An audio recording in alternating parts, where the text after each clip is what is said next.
السلام علیکم ورحمۃ اللہ وبرکاتہ. اللہ کے سلام تیرے رحمت برکات اب تمام بھائی اور بہنوں پر ہوں. میں اللہ Habib peace upon us. Welcome to the political. Zee News میں ایک بحث چل رہی تھی جہاں پر کچھ مولویوں کو بلایا گیا تھا کورونا وائرس ویکسین کو لے کر. آپ سب کو پتہ چل ہی گیا ہوگا کہ کورونا وائرس ویکسین کو بنانے کے لیے پاک جیلیٹن کا استعمال کیا گیا، یعنی سور کی چربی کا. وہاں پر کچھ مولویوں نے حرام کا فتویٰ دیا یا پھر کچھ باتیں کی، اسی لیے ڈیبیٹ کا مدعا بنا.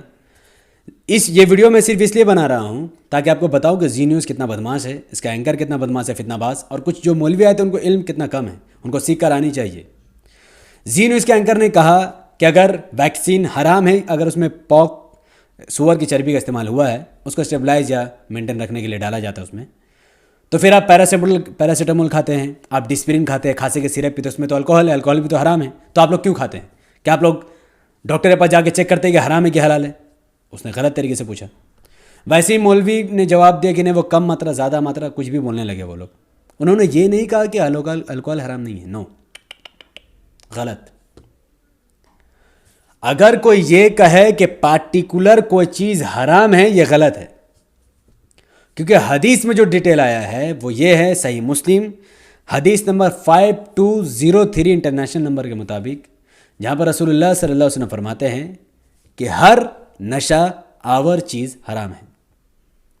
دنیا کا کوئی بھی چیز ہو، الکوہل ہو یا کچھ اور چیز ہو، اگر وہ پینے یا کھانے سے آپ کو نشہ چڑھ جاتا ہے تو وہ چیز حرام ہو جاتی ہے. نشہ مطلب نشہ وہ نشہ ایک ایسا عمل ہے باڈی کا کہ جب آپ کوئی ایسا کام کر دیتے جب آپ ہوش میں رہ کے نہیں کر پائیں گے.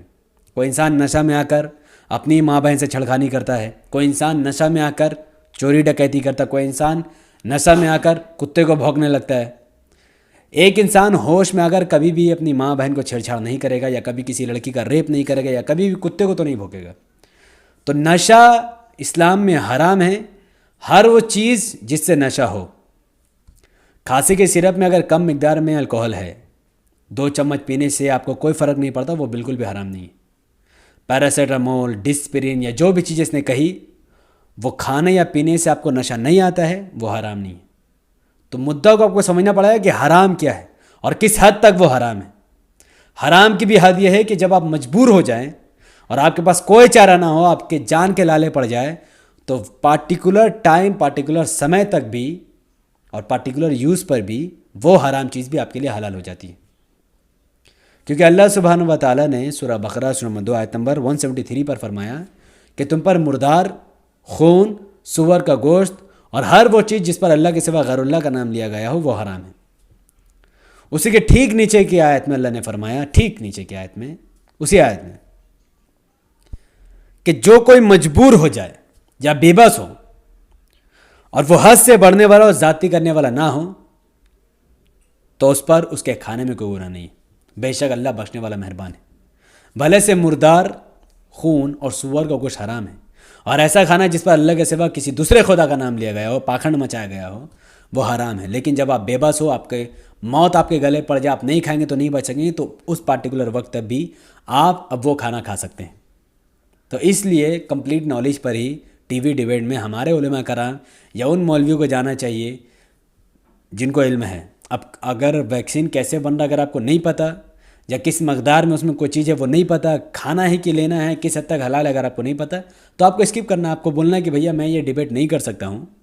آپ کسی ایسے علماء کو بلائیے. علماء بہت ہیں، کچھ علماء کرام ایسے جو صرف قرآن کو جانتے ہیں اور حدیث کو جانتے ہیں. کچھ علماء کرام ایسے ہیں جو قرآن حدیث کے ساتھ ساتھ دنیا کے بارے میں بھی جانتے ہیں.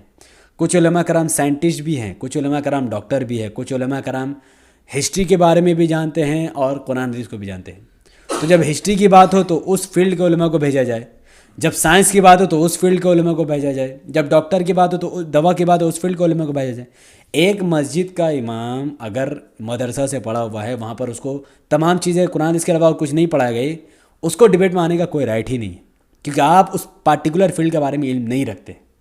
تو اسی لیے ان کو بالکل بھی نہیں آنی چاہیے. اور یہ جو زی نیوز، آج تک، اے بی پی نیوز، یہ جان بوجھ کر کے ایسے علماء کو بلاتے بھی نہیں ہیں تاکہ اسلام کے بارے میں لوگوں کو پتہ نہ چلے. یہ ایسے ہی علماء کو بلاتے ہیں یا ایسے مولوی کو بلاتے ہیں جو علم تو رکھتے ہیں اسلام کے بارے میں لیکن کافی کم، اور دنیا کے بارے میں کی نالج سراسر زیرو ہی ہوتی ہے. اور پھر بلا کر یہ ثابت کرتے ہیں کہ ہاں یہ لوگ کچھ نہیں جانتے اور یہ لوگ یہی اسلام ہے، بس یہی اسلام ہے، ایسے ہی کرتے. کئی بار جیسا کہ ذاکر نائک صاحب، دین دنیا دونوں کا علم ہے، ایک علماء کو ایسا ہی ہونا چاہیے. آپ کا ڈریس اپ کیا ہے، آپ ٹوپی داڑھی سے کوئی مطلب نہیں، یہ آپ کا اپنا پرسنل عمل، پرسنل چوائس ہے.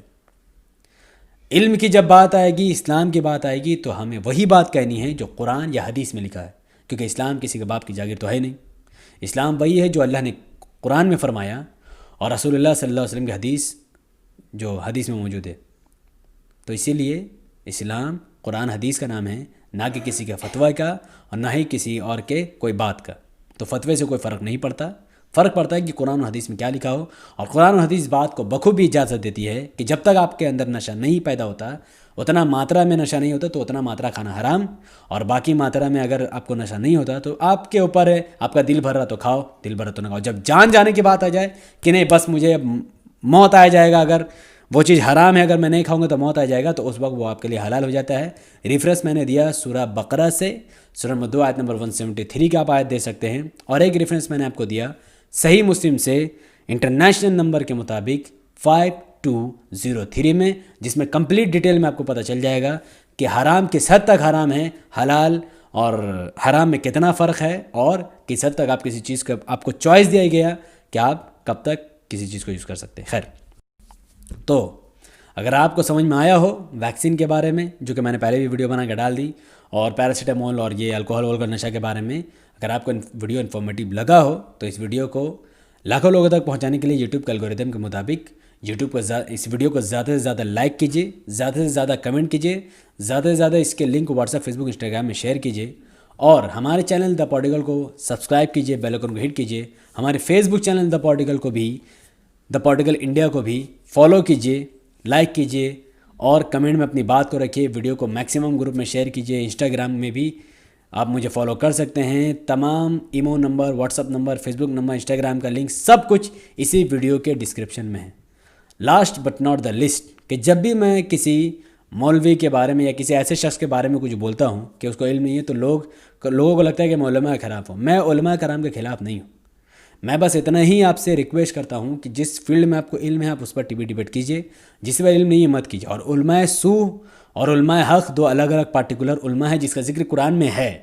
پھر بھی لوگ ناسمجھی اور جہالت میں آ کر مجھ پر الزام لگا دیتے کہ میں علماء دیوبند کے خلاف ہوں، یا بریلوی علماء کے خلاف ہوں، یا شیعہ علماء کے خلاف ہوں، یا پھر تبلیغی جماعت کے خلاف ہوں. یہ سب بچکانہ بات ہے، بیوقوفی والی بات ہے. تمام مکتبہ فکر کے علماء، تمام مکتبہ فکر کے لوگ میرے لیے مسلمان ہیں، تھے اور رہیں گے. وہ میرے بھائی ہیں، میں ان کی عزت کرتا تھا، وہاں رہوں گا. اور بنا علماء کے کبھی بھی اسلام دوسروں تک پہنچ ہی نہیں سکتا ہے، کیونکہ علماء ہی صحیح اسلام کو جانتے ہیں، علماء ہی فتنہ کو پہچانتے ہیں. وہ الگ بات ہے کہ ٹی وی ڈیبیٹ میں آنے والے جو مولوی ہے وہ جعلی ہیں، کچھ، ہر کوئی نہیں، کچھ جعلی ہیں، اور جو اصل علماء ہیں وہ یہاں تک پہنچ نہیں پا رہے ہیں. تو میری یہی کوشش ہے کہ اصل علماء ٹی وی ڈیبیٹ تک پہنچے، اصل علماء صحیح اسلام کو لوگوں کے سامنے رکھے، وہ بھی ڈیٹیل حدیث اور قرآن کے ریفرنس دے کر، صرف ہوائی بات کر کے نہیں.